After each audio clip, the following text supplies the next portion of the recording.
Bismillahirrahmanirrahim. Alhamdulillah Rabbil Alamin. Wassalatu wassalam atammanil akmalani ala mab'uthin rahmatan lil alamin Nabiyyina Muhammad wa ala alihi wa sahbihi ajma'in. Amma ba'd. Jamaah sekalian rahimani wa rahimakumullah, bapak-bapak, ibu-ibu yang semoga salat maghrib kita diterima oleh Allah Subhanahu wa taala. Juga ibadah-ibadah kita yang lainnya. Malam hari ini sebagaimana yang telah diinfokan Bapak Ibu sekalian rahimakumullah, kita akan kembali mengingat ayat serta hadis-hadis yang Nabi sallallahu alaihi wasallam sampaikan. Senantiasa kembali melihat pesan yang memang Allah Subhanahu wa taala dan Rasulnya pesankan bagi kita sebagai umatnya. Di antaranya adalah suatu kisah singkat ya, yang pernah terjadi dengan 3 orang yang terbaik setelah Rasul sallallahu alaihi wasallam. Cerita ini dimulai dari kisahnya Uthman ibn Affan radhiyallahu taala anhu, yang dia pernah menceritakan tentang suatu keadaan. Dia bilang, "Baina ana jalisun fi dhilli utamin min al-atam al-Madinah." Kata beliau, kata Uthman, aku di satu hari sedang duduk di pinggiran kota Madinah, di jalanan, lagi duduk dia. Famarra alayya Umar bin Khattab itu lewat di hadapan saya, kata Rasul. Fasallama alaihi, kemudian mengucapkan salam kepadaku. Falam ash'ur annahu marra wala sallam. Tapi kata Utsman, saya tuh nggak ngeh gitu. Ya. Nggak sadar bahwa Umar ini lewat, apalagi sampai ngucap salam.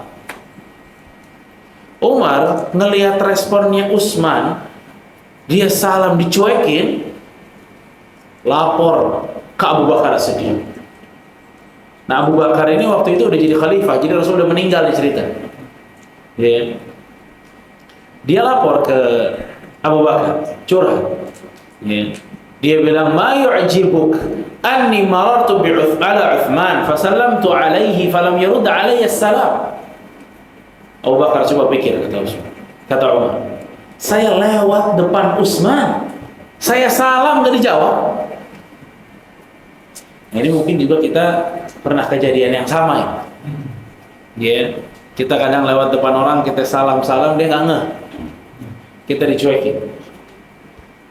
Kita juga mungkin gondok juga, kesel juga. Sama sekarang Umar juga lagi kesel juga gitu, kenapa dicuekin?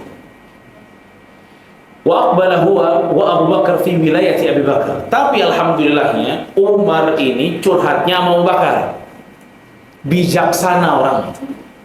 Jadi waktu dia bilang Utsman itu nggak jawab salamnya, Abu Bakar nggak buru-buru, nggak terus bilang emang orangnya parah. Dia sering emang orang salam nggak dijawab, nggak ditambahin. Ya, Abu Bakar bijak. Dia begitu dilaporin sama Umar bahwa Utsman melakukan hal tersebut, kata Abu Bakar, ya, mendingan kita datengin aja Utsmannya. Nah, ini bijak ini. Ya. Ini sebenarnya sudah bisa menjadi prinsip nih buat kita Bapak Ibu sekalian. Kalau ada kasus, ya, biasakan kita ada satu konsep dalam Islam namanya tabayyun. Ya, tabayyun itu cross check. Minta kejelasan fakta atau tidak. Ini tabayyun Bapak Ibu. Ini kalimat yang sangat biasa dikatakan oleh setiap kaum muslimin, tapi susah untuk prakteknya. Kita lebih hobi langsung nyerang di status daripada mutabayyun ke orangnya. Kita sebarin dulu urusan tabayyun belakangan. Beda sama Abu Bakar. Abu Bakar bijaknya luar biasa. Dia waktu ada 2 sahabatnya ini mau ribut, dia bilang, kita samperin Utsman, kita lihat kebenarannya gimana. Datang, ya. Begitu datangin ke tempatnya Utsman, Abu Bakar itu salam kepada Utsman, "Assalamualaikum ya Utsman." Utsman dengan polosnya dia jawab waalaikumsalam. Dijawab biasa. Kemudian Abu Bakar bilang, kata Abu Bakar, ja'ani akhuka Umar. Utsman, ini saudara ente ini Umar ini datang ke saya curhat. Dia lewat di hadapanmu, salam kepadamu, tapi tidak dijawab salamnya. Famal ladzi hamalaka ala dzalik? Lihat Umar. Kenapa kamu Utsman? Kenapa nggak dijawab salamnya Umar? Ini indahnya luar biasa. Ini akhlak dari Abu Bakar, akhlak dari Utsman, akhlak dari Umar. Ya. Dia datang, Abu Bakar datang kepada Utsman, dan Abu Bakar itu kan manzilahnya lebih tinggi daripada Utsman. Tapi untuk kasus-kasus yang mesti diluruskan, dia nggak bawa gengsinya. Dia nggak suruh Utsman datang, nggak, dia turun. Ini memang Abu Bakar ini di sini memang penggantinya Rasul sallallahu alaihi wasallam. Ketawaduan luar biasa. Pada saat ditanya, Utsman bilang, "Wallahi ma sya'artu annaka mararta biyya wala sallamt." Demi Allah Umar, saya nggak tahu kalau kamu berjalan di hadapan saya, apalagi sampai salam. Ya subhanallah. Ya, kan kita juga sering begini. Ya, ada orang kita lagi main HP, dia mau orang ngomong apa kita nggak tahu. Ya, ternyata Utsman juga pernah. Ya, padahal nih Umar badan gede kelihatan, suara kenceng. Tapi kalau orang lagi fokus dengan sesuatu, nggak bakal tahu apa yang terjadi di kanan dan kirinya. Sama seperti kita main HP, kadang kita nggak tahu. Ya, bapak-bapak di rumah main HP, bini manggil juga cuek dia. Dia nggak tahu sengaja, nggak tahu gimana itu. Tapi aku lihat fokusnya ke HP. Kadang ibu-ibu juga sama. Kalau udah fokusnya ke HP, lakinya manggil juga cuek aja nih. Ya, kenapa? HP lagi fokus kita. Anak-anak juga begitu. Kalau sudah fokus di satu hal, kita susah untuk konsentrasi di tempat yang lain. Susah. Memang Allah ciptakan manusia begitu. Ya, nggak bisa manusia dua-duanya fokus, nggak ada. Hebat banget. Bisa ngurusin ini sama ini, fokus dua-duanya nggak ada. Ya, pasti salah satu nih. Nah, berarti Utsman ini nggak sengaja nggak jawab salamnya Umar, nggak sengaja, karena dia nggak menyadari bahwa Umar nih lewat. Begitu ada alasannya Utsman, Abu Bakar sambut. Kata Abu Bakar, "Shadaqa Utsman." Oh benar Utsman. Dia ini nggak sengaja. Dia emang nggak ngeh aja. Wa qad syaghalaka an dzalika amr. Nah, Abu Bakar bilang, "Mikirin apa Utsman? Utsman ada apa ini? Kok nggak jawab salam Abu Bakar?" Ini jarang-jarang nih. Ya, dan ini kenalnya seorang sahabat kepada sahabatnya. Nggak pernah Utsman begini. Lihat. Kalau ada sesuatu yang terjadi pada Utsman, ini ada sesuatu. Ini mikirin apa Utsman?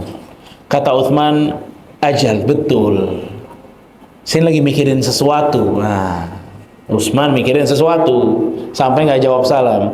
"Mahu apa?" kata Abu Bakar. Kata Utsman, "Tawaffallahu nabiyahu sallallahu alaihi wasallam qabla an nas'alahu an najati hadzal amr." Kata Utsman, Rasul telah wafat. Sebelum aku sempat bertanya kepada Rasul, apa itu kunci keselamatan? Lihat Bapak Ibu. Apa yang dipikirin Utsman? Fulus? Hutang? Aset? Enggak. Padahal ini tajir paling luar biasa Utsman. Utsman punya banyak aset. Tapi yang bikin dia bengong itu bukan fulusnya, bukan asetnya, bukan bisnisnya, bukan pekerjaannya, akhirat. Gimana cara selamat di akhirat? Allahu Akbar. Kalau kita kan bengong biasanya utangnya banyak nih. Ya. Kita kalau ngelihat orang diajak ngobrol nggak nyambung, wah jatuh tempo nih. Ya, dia mesti bayar nih kreditan. Ini kalau Utsman, subhanallah, udah paling kaya, asetnya banyak, bisnisnya banyak, tapi bengongnya dia itu ternyata kepalanya akhirat. Fokusnya apa? Akhirat. Ini nih. Ini contoh buat kita semua ya. Ini contoh buat kita semua bahwa Utsman ini dia dunianya bagus, tapi ternyata dunia sama dia nggak dimasukin ke hati. Ya, dunia nggak dimasukin ke hati sama Utsman. Dia nggak rela bahwa dunia selalu ada di kepalanya, nggak rela. Ini pelajaran buat kita. Kita harus berusaha, jangan nih kepala isinya dunia terus. Dari bangun tidur sampai mau tidur lagi isinya dunia. Sama yang bapak-bapak atau ibu-ibu. Kita harus ada waktu mikirin akhirat. Harus. Ini keadaan kajian seperti ini, ya. Ini adalah salah satu bentuk kita pengen peduli dengan akhirat kita. Ini hal yang sangat baik, yang harus kita rawat. Tapi memang ada kadang-kadang kita udah datang pengajian, tapi kepala masih di dunia. Ya. Betapa banyaknya kita sholat, tapi wallahu a'lam pikirannya di mana? Sholat, ya. Ingat motor lah, ingat mobil, ingat baju ini, wah luar biasa banyak tuh pikiran. Nah ini pelajaran dari Uthman. Uthman ini nggak sibuk untuk memikirkan dunianya, bukan nggak dipikirin, tapi nggak sibuk dia untuk itu. Dia sibuk untuk mikirin akhiratnya. Kan kata Utsman, saya belum sempat bertanya dan Rasul sudah meninggal tentang kunci keselamatan. Apa kata Abu Bakar? Abu Bakar bilang, qad sa'altuhu an dzalik. Oh, saya udah pernah nanya itu, kata Abu Bakar. Allahu Akbar. Lihat. Perbedaan ranking 1 sama ranking 3. Utsman baru mikir, Abu Bakar udah nanya. Ini Abu Bakar luar biasa radhiyallahu taala anhum jami'an. Ya. Kata Utsman dengar Abu Bakar udah pernah nanya, faqumtu ilaih. Saya langsung bangun, kata Utsman. Saya samperin Abu Bakar. Bi abi anta wa ummi anta ahaqqu biha. Memang engkau Abu Bakar. Kalau ada orang yang bertanya tentang pertanyaan itu, engkaulah memang yang paling pantas pertama mengatakan hal tersebut. Bertanya tentang hal tersebut, engkau yang paling pertama. Maksudnya Utsman, engkau ini memang gak bisa dikalahin. Ini ranking 1 emang ini. Luar biasa. Visionernya lebih jauh daripada Utsman. Padahal kita udah cukup kagum dengan Utsman. Tapi Abu Bakar radhiyallahu taala anhu terbaik, the best. Makanya sahabat terbaik, sahabat Nabi terbaik itu siapa? Abu Bakar As-Siddiq radhiyallahu anhu. Tidak ada khilaf di antara ahlus sunnah. Tidak ada. Abu Bakar As-Siddiq itu pertama, keduanya Umar, ketiganya Utsman, keempatnya Ali. Sesuai urutan khilafah. Terbaik mereka itu.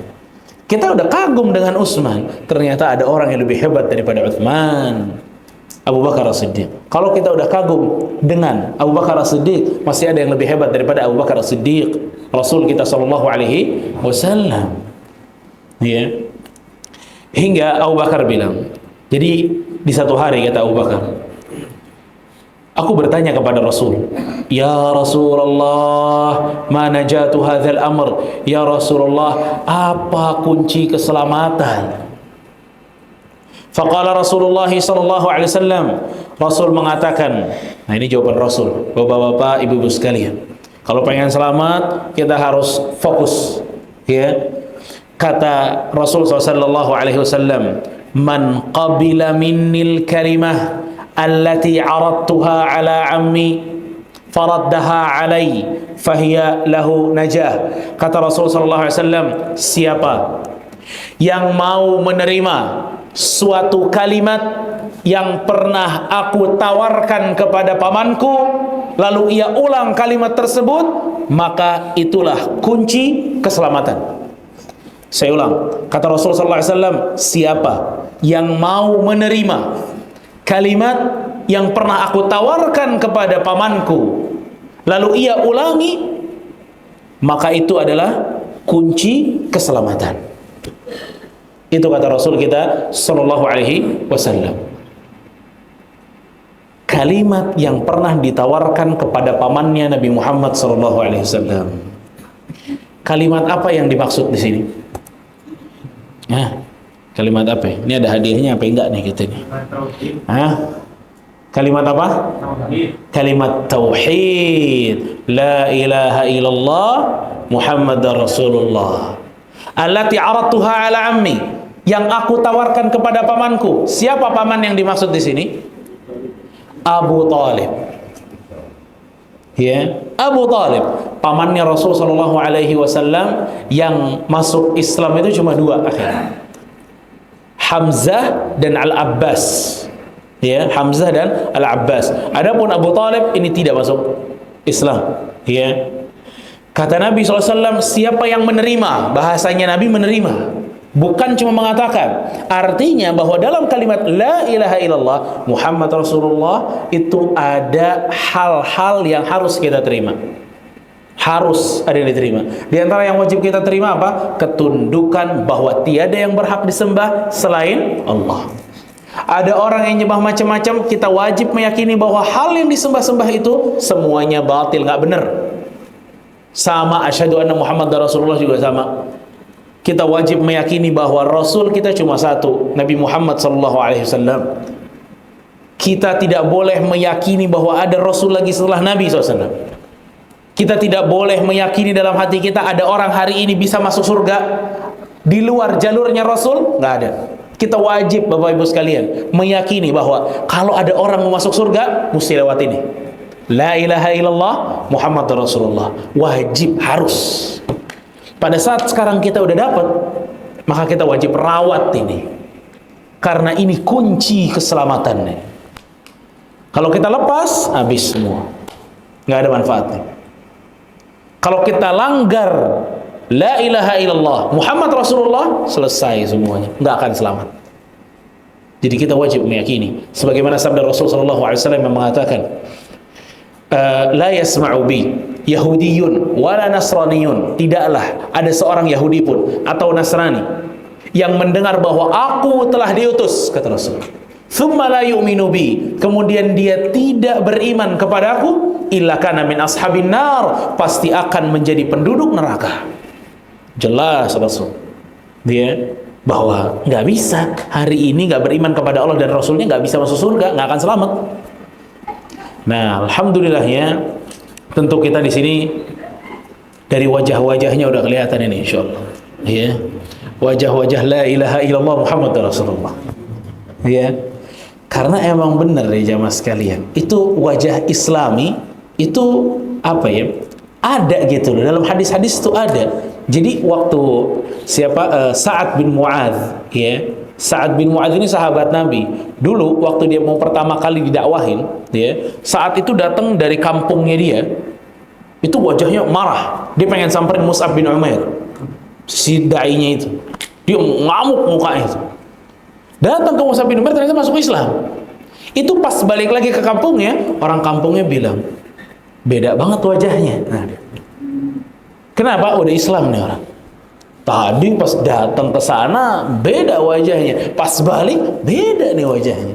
Para ulama bilang nih wajah-wajah Islam, ya, wajah Islam. Nah ini, masya Allah, ya. Makanya ini kalau kita sekarang hari ini memiliki la ilaha illallah Muhammad Rasulullah, ini harus dirawat. Kenapa? Karena ini kunci keselamatan. Baik, kalau kita berbicara tentang kunci keselamatan, keselamatan seperti apa yang dimaksud di dalam hadis ini? Oke, la ilaha illallah Muhammad Rasulullah. Iya, kita berusaha jaga itu. Walaupun dua kalimat ini Bapak Ibu sekalian butuh waktu untuk mempelajari kehakikatannya dua hal ini. Tapi yang paling dasar daripada yang mendasar itu adalah bahwa kita wajib meyakini cuma Allah yang berhak disembah, yang lain gak ada yang berhak. Itu wajib betul-betul diyakini. Dan kita wajib meyakini bahwa Nabi yang harus diikuti adalah Nabi Muhammad SAW. Nggak boleh yang lain. Nah, selamat dari apa nih? Kalau kita udah memiliki la ilaha illallah Muhammad Rasulullah. Selamat yang dimaksud itu ada dua hal. Keselamatan yang dimaksud itu ada dua hal. Yang pertama, ya, najatun min dukhulin nar. Selamat tidak tersentuh api neraka. Ini satu. Selamat tidak tersentuh api neraka. Ini satu. Keselamatan yang kedua, selamat tidak kekal di neraka. Selamat tidak kekal di neraka. Ada bedanya apa enggak nih satu sama dua? Hah? Yang pertama tadi apa? Tidak tersentuh api neraka. Yang kedua, tidak kekal. Ini dua-duanya ada keselamatannya. Yang satu selamat tidak tersentuh, satu lagi selamat tidak kekal. Ya. Itu bagusan yang mana? Hah? Pertama apa yang kedua tuh? Kayak kita sepakat semua nih. Ya, kita pengen selamat kayak yang pertama, yaitu selamat dari tersentuh api neraka. Artinya apa? Dia sama sekali tidak akan tersentuh api neraka, sama sekali. Tapi kalau yang kedua, masuk dulu dia, tapi nggak kekal.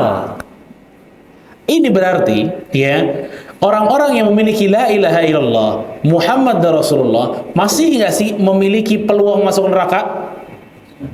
Orang yang memiliki la ilaha illallah Muhammad Rasulullah masih memiliki nggak peluang masuk neraka? Masih. Tapi apakah dia akan kekal di neraka? Tidak, karena dia pegang kunci. Ya, karena dia pegang kunci. Nah sekarang jemaah sekalian rahimani wa rahimakumullah. Kalau tadi ya, kita kayaknya di masjid ini kita sepakat semua lah. Nggak ada yang mau mampir di neraka kita. Insya Allah sepakat. Apakah ada yang tertarik mampir? Naudzubillah. Naudzubillah. Ya, kita semua sepakat lah. Nggak ada yang tertarik sama sekali. Ya, seburuk-buruknya kita nggak tertarik kita ke sana. Ya, tapi kita pengen langsung masuk. Bighairi hisabin wala azab. Nggak ada hisab, nggak ada azab, masuk surga langsung. Semua kepengen begitu. Tapi sekarang ini waktunya untuk kita kembali melihat firman Allah Subhanahu wa taala di dalam surat Fatir ayat 32,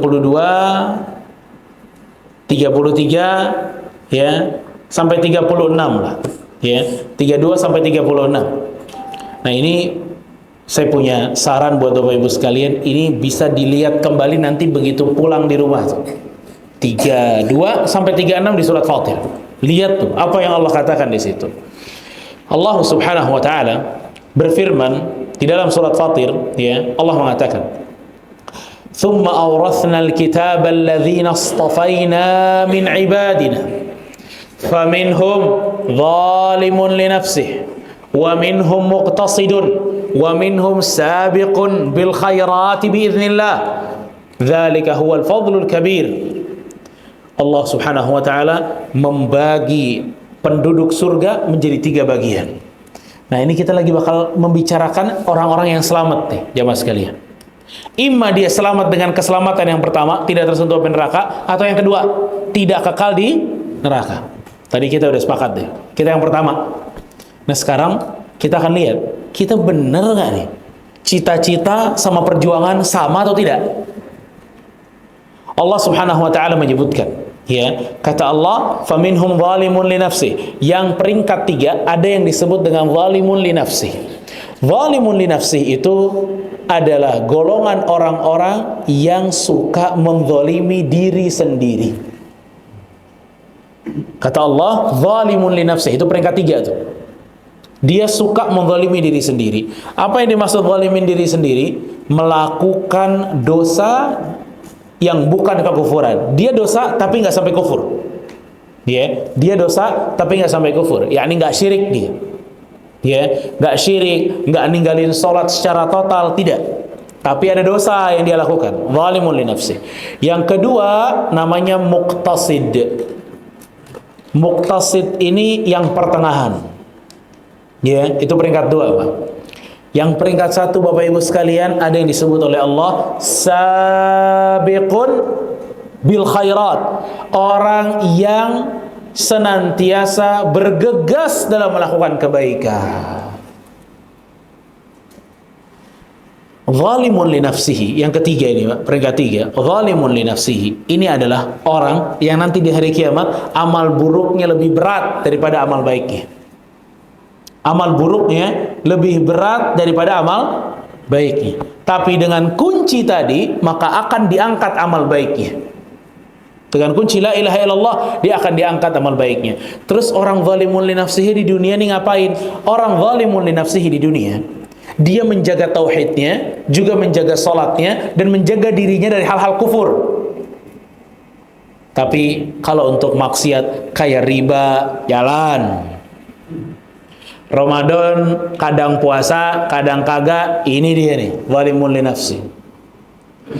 Dia orang yang suka mabok juga, mabok iya. Suka Mencuri juga, iya mencuri juga. Korupsi juga, korupsi juga. Ini zalimun li nafsih. Zalimun li nafsih. Terus amal baiknya apa? Amal baiknya dia tetap jaga yang namanya sholat. Dia nggak pernah menyekutukan Allah Azza wa Jal. Dia jaga hal-hal yang betul-betul ini yang dia pegang. Sebagai seorang muslim, ini yang paling kuat dia pegang. Kalau untuk zakat lemah, kalau nggak diingetin nggak keluar. Sedekah kalau nggak dicolek nggak bakal keluar. Bakhil. Haji ya kalau nggak dipaksa-paksa sama orang tua nggak berangkat. Ini zalimun li nafsih. Zalimun li nafsih. Wa minhum muqtasid. Nah, kalau yang kedua, Pak, namanya muqtasid, pertengahan. Nah, siapa nih pertengahan? Pertengahan ini kalau nanti amalannya ditimbang, itu amal baik sama amal buruk seimbang.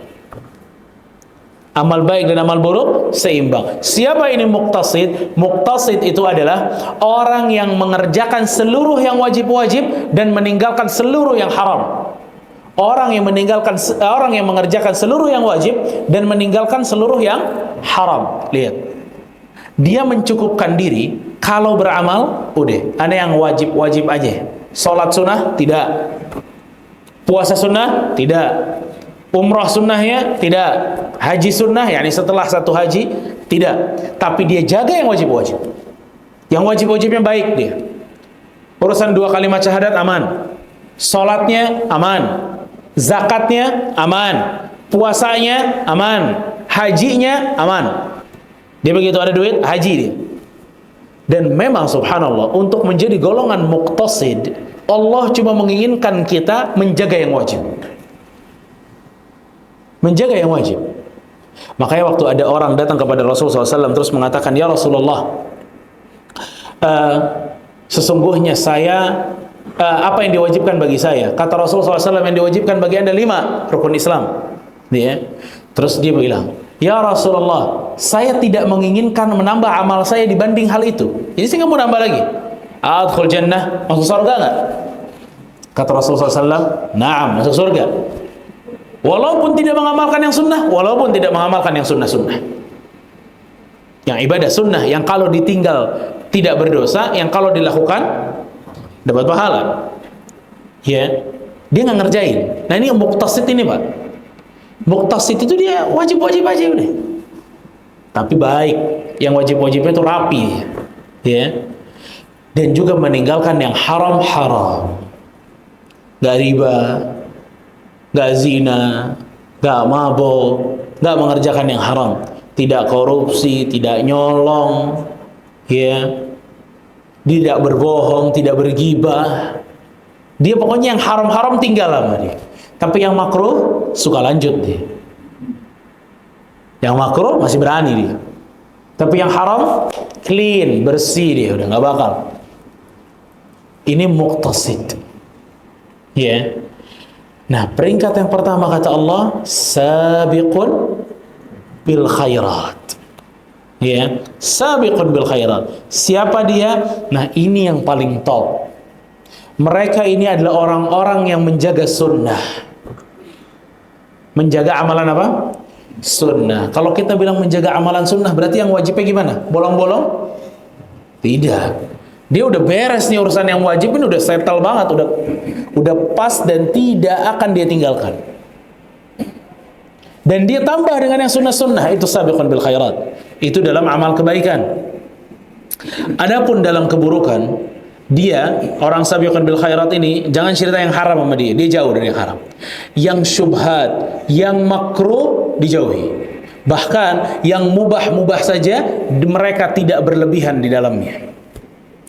Ini yang sabiqun bil khairat. Bapak Ibu sekalian rahimani wa rahimakumullah. Udah kebayang belum perbedaan antara 3 golongan ini? Kebayang apa belum nih? Baik. Yang tadi cita-cita kita bersama tanpa tersentuh api neraka, itu kira-kira golongan yang mana? Golongan yang mana, Pak? Yang bakal masuk surga tanpa tersentuh api neraka langsung. Nah, itu golongan yang mana itu?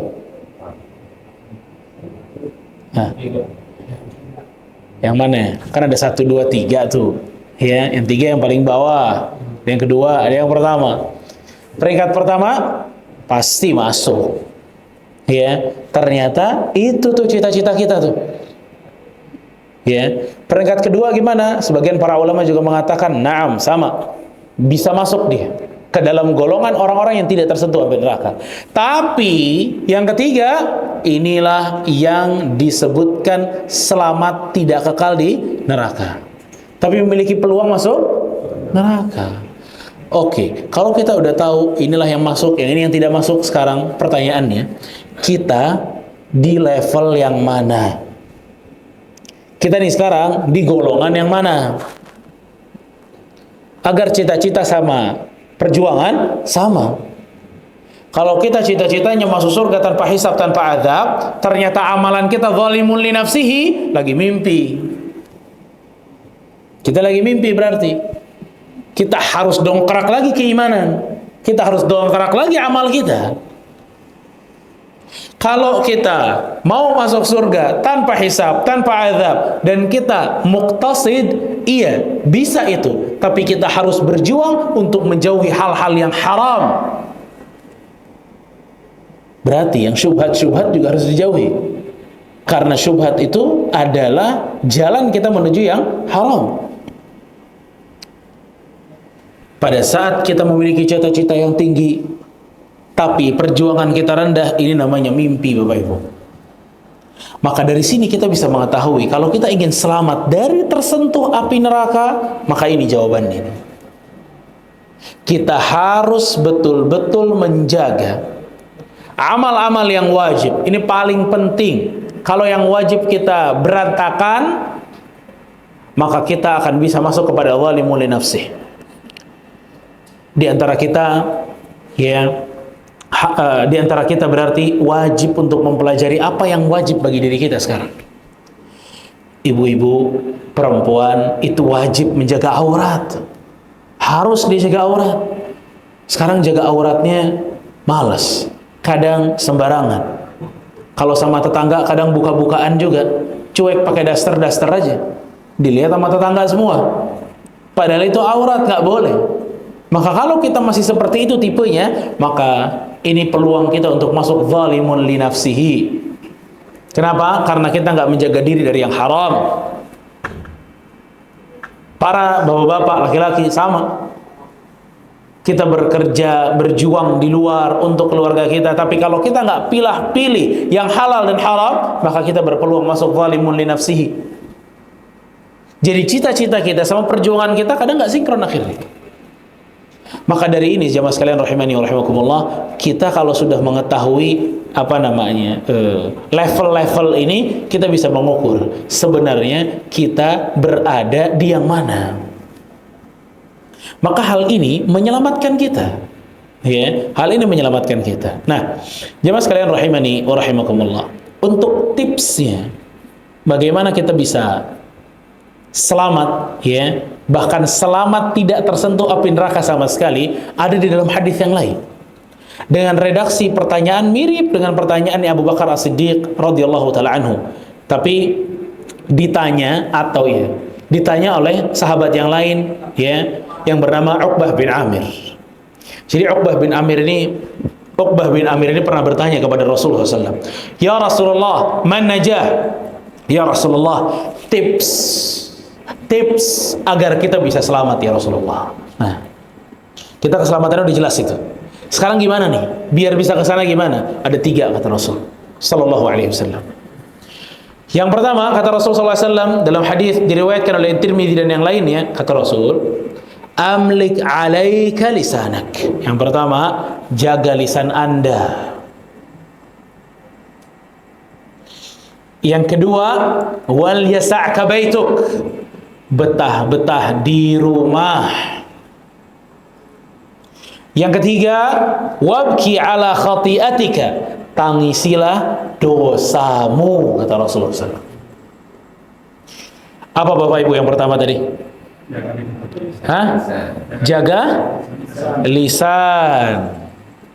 Yang kedua, betah-betah di rumah. Ketiga, tangisi dosamu.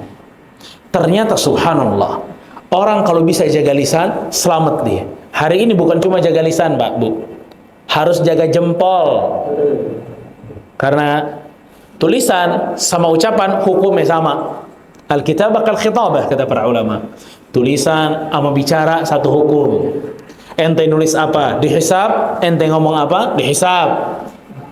Ya, bahkan sekarang itu bukan mulutmu harimaumu lagi, udah jempolmu harimaumu. Ya, harimau, serigala semua masuk ke jempol. Kadang netizen lebih berani berbicara di HP. Kalau ketemu orang ciut. Tapi kalau ngomong nyinyir di HP-nya, Allahu Akbar. Ya, luar biasa perkataannya, pedes. Kurang ajarnya luar biasa. Ya, padahal hal ini ya merupakan salah satu upaya agar kita selamat. Jaga lisan. Makanya Bapak Ibu sekalian rahimani wa rahimakumullah, jaga lisan, jaga jempol. Ya, jangan sampai gara-gara lisan kita akhirnya kita masuk neraka, wal'iyadzan billah.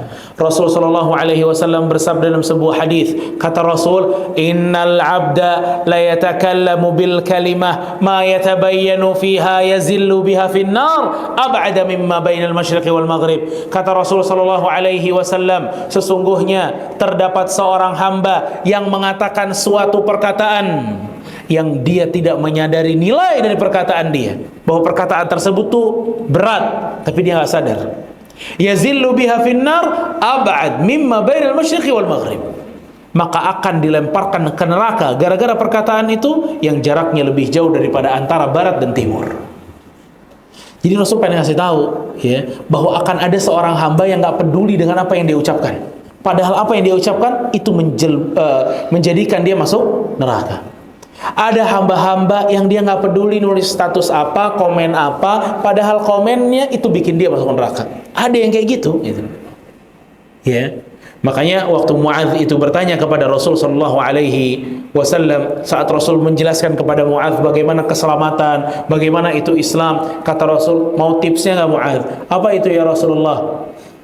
Kuffa alaika hadza ya Muadz. Muadz diginiin mulutnya Rasul. Jaga ini Muadz, kata Rasul. Jaga lisanmu Muadz. Ya, kata Muadz dengan polosnya dia mengatakan, kata Muadz, ya Rasulullah, apakah seseorang itu akan dihukum gara-gara lisannya? Kata Rasulullah SAW, justru Muadz, orang yang paling banyak masuk neraka gara-gara lisannya. Allahu Akbar, la haula wala quwwata illa billah. Mudah-mudahan Allah ampuni kita. Ya, kadang kita lisan ini gak bisa dikontrol, gak bisa direm. Berbicara semau kita, fala haula wala quwwata illa billah. Ngetik semau kita. Ya, kita nggak tahu dosa kita udah sebanyak apa dari lisan. Fala haula wala quwwata illa billah. Baik, kita dengar azan dulu. Silakan.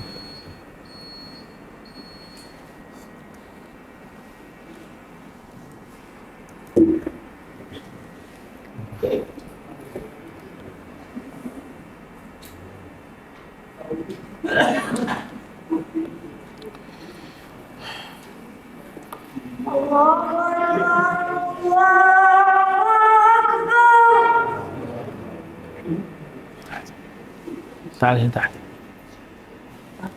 وين دفتر؟ ايش اقول لك؟ لا تنام، لا تنام، لا تنام، لا تنام.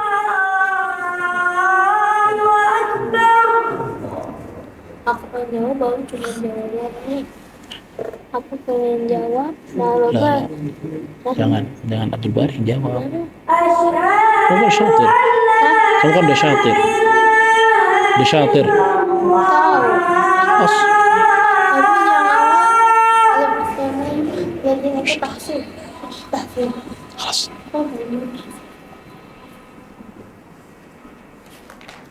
Asyhadu an la ilaha illallah. Asyhadu an la ilaha illallah.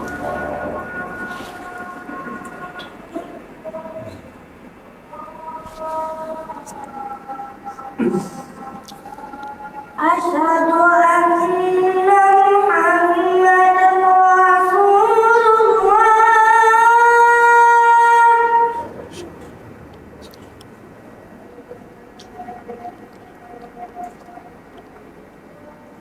Asyhadu anna Muhammadar Rasulullah.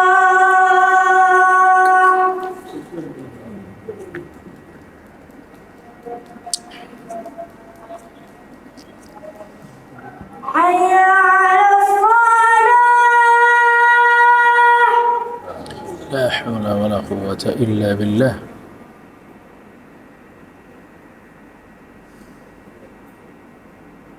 Hayya 'alas shalah.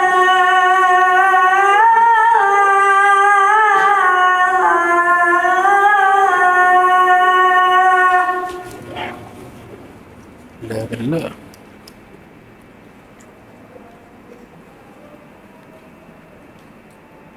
Hayya 'alal falah. La haula wala quwwata illa billah.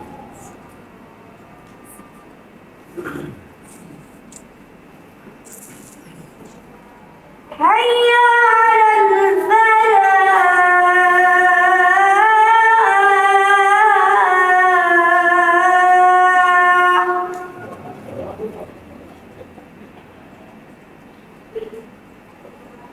Baik. Allahu Akbar, Allahu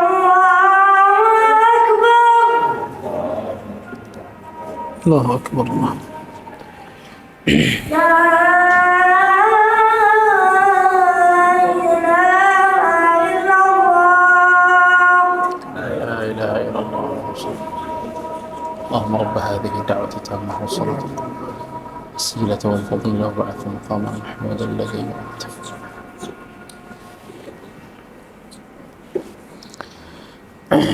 Bismillah, walhamdulillah, wassalatu wassalamu ala rasulillah wa ba'd. Bapak Ibu sekalian rahimani wa rahimakumullah. Kita sedikit melanjutkan tentang 3 tips tadi dari Rasul. Yang pertama, jaga lisan. Ya, yang ternyata mungkin setiap kita di sini sepakat sebenarnya. Memang ini lisan nih biang kerok. Ya, kalau kita nggak pintar-pintar jaga, kita habis nih gara-gara dia. Ya, jadi itu pertama kata Rasul. Kalau mau selamat, pertama jaga lisan. Ya, itu yang pertama. Yang kedua apa tadi kata Rasulullah SAW? Betah-betah di rumah. Kenapa mesti betah-betah di rumah? Ya, maksud dari betah-betah di rumah itu adalah menjauhlah dari godaan-godaan dan fitnah. Karena orang kalau di rumah jauh dari godaan. Orang kalau di rumah jauh dari godaan. Ya, kenapa? Karena pada zaman Rasulullah SAW tentunya, kalau kita nggak mau dengar gosip, ya, kita nggak mau dengar gosip, nggak mau ikut ngomongin orang, di mana kita harus berada? Di rumah. Tapi begitu kita keluar, kita dengar banyak hal, kita lihat banyak hal, yang akhirnya kita terpancing untuk bisa mengomentari sesuatu, bersikap sesuatu. Ya, jadi di zaman Rasulullah SAW betah-betah di rumah, ya, itu adalah suatu hal yang bisa menjaga seseorang dari fitnah, keselamatan, dapat selamat dia. Nah, di hari ini masalahnya fitnahnya ikut masuk rumah, ya, lewat HP. Walaupun dia betah-betah di rumah, tapi nggak lepas dari godaan, tetap digoda. Tetap banyak kesalahan, tetap banyak salah ngomong, salah ini, salah itu, banyak dosa tetap. Jadi, kalau kita kaitkan dengan zaman sekarang, maka wal yasa'ka baituk. Betah-betah di rumah itu pandai-pandai juga dalam menggunakan HP. Memang nih HP ini subhanallah bisa jadi tempat kebaikan, bisa jadi tempat keburukan. Sekarang kita enteng naruhnya di kantong, tapi di hari kiamat bisa paling berat nih dia. Ya, paling berat ngeberatin kita ini di hari kiamat. La haula wala quwata illa billah. Ya. La haula wala quwata illa billah. Makanya Rasulullah SAW sebutkan, wal yasa'ka baitu. Walaupun ya betah-betah di rumah, tetap secara hakikatnya itu bisa betul-betul menjaga kita dari fitnah. Dan ini subhanallah ya, Rasul ini ngomong betah-betah di rumah, itu depannya Rasul itu laki-laki. Depannya Rasul siapa? Laki-laki. Laki-laki aja kata Rasul betah-betah di rumah, apalagi perempuan yang memang dari dasarnya harus di rumah. Maka ibu-ibu harus melatih diri yang suka ngayap keluar melulu, betah-betah di rumah. Itu untuk laki-laki aja keselamatan, bagaimana untuk perempuan? Ini benar-benar kunci keselamatan ini. Kalau kita bisa mengontrol diri kita betah-betah di rumah. Bukan kita nggak keluar sama sekali, tapi kita keluar dengan alasan yang benar. Ya, kita keluar dengan alasan yang benar. Dan yang ketiga kata Rasulullah SAW, wabki ala khati'atik, tangisilah dosamu. Apa yang dimaksud dengan tangisilah dosamu? Banyak-banyak tobat, beristighfar. Kalau kita bisa melakukan tiga hal ini, jaga lisan, mengontrol diri kita untuk senantiasa di rumah, nggak banyak komentar sana sini, bisa mengontrol penggunaan HP kita, dan yang ketiga banyak-banyak tobat, selamat kita kata Rasulullah SAW. Jamaah sekalian rahimani wa rahimakumullah, mungkin ini saja yang bisa saya sampaikan di kesempatan malam hari ini bertemu dengan Bapak Ibu. Mudah-mudahan ini bermanfaat dan bisa betul-betul menjadi salah satu pegangan kita agar kita bisa selamat dunia dan akhirat. Barakallahu fikum. Masih ada waktu apa? Masih? Silakan.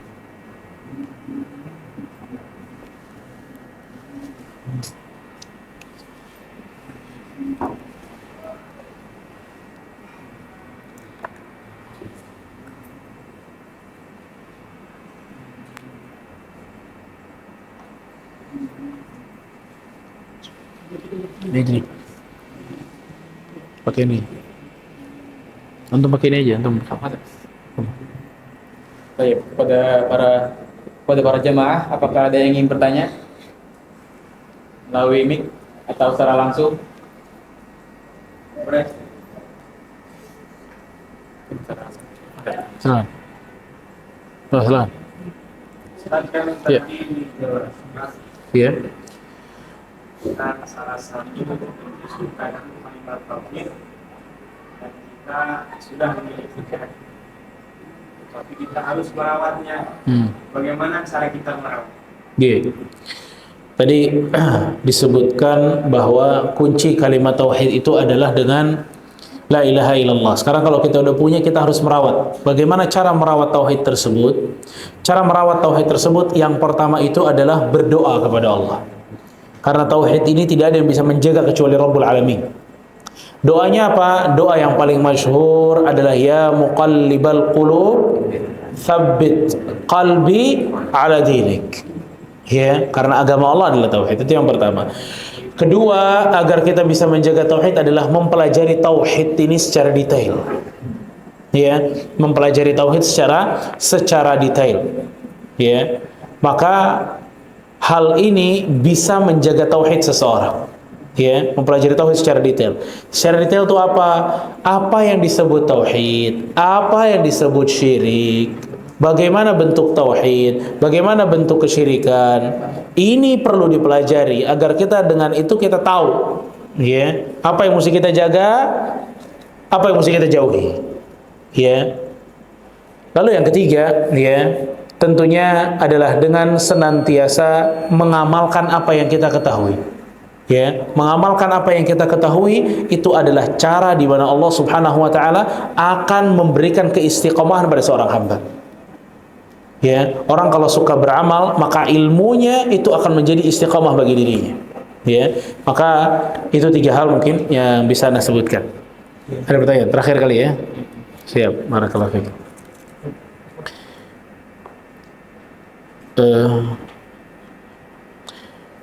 Ustaz, bagaimana jika ada seorang wanita yang harus mencari nafkah di luar rumah karena tidak ada yang menafkahi? Iya, pertama carilah orang yang bisa menafkahi. Ya, kalau Anda belum menikah, nikahlah. Ya, kalau belum menikah, nikah. Biar suaminya yang bisa mencari nafkah. Kalau dia Allah Subhanahu wa taala berikan keadaan ini, maka yang ideal bagi seorang wanita adalah kerja tapi di rumah, online. Zaman sekarang itu kerja online. Buat wanita itu paling aman. Ya. Kalau ternyata sekarang keadaannya saya tidak bisa online dan lain sebagainya, mesti keluar segala macam, ini wajib ya, seorang perempuan ini mempelajari bagaimana hukum dan apa yang mesti dia lakukan jika wanita ini keluar. Ya, wajib dia pelajari. Seperti interaksi kepada lawan jenis, ini hal-hal yang harus betul-betul dipelajari dan hati-hati. Gak boleh seseorang perempuan itu sembarangan dengan lawan jenisnya. Sebagaimana yang mungkin kadang kita lihat di kantoran-kantoran itu saling curcol satu dengan yang lain. Ya, akhirnya terjadilah perselingkuhan. Ya, jadi ala kulli hal buat seorang wanita, yang pertama carilah orang yang bisa menafkahinya. Kemudian yang kedua, cari yang online. Yang ketiga, kalau tidak bisa, maka harus betul-betul menjaga dirinya sesuai dengan perintah Rasul sallallahu alaihi wasallam. Semoga Allah Subhanahu wa taala memberikan kepada penanya ini jalan keluar.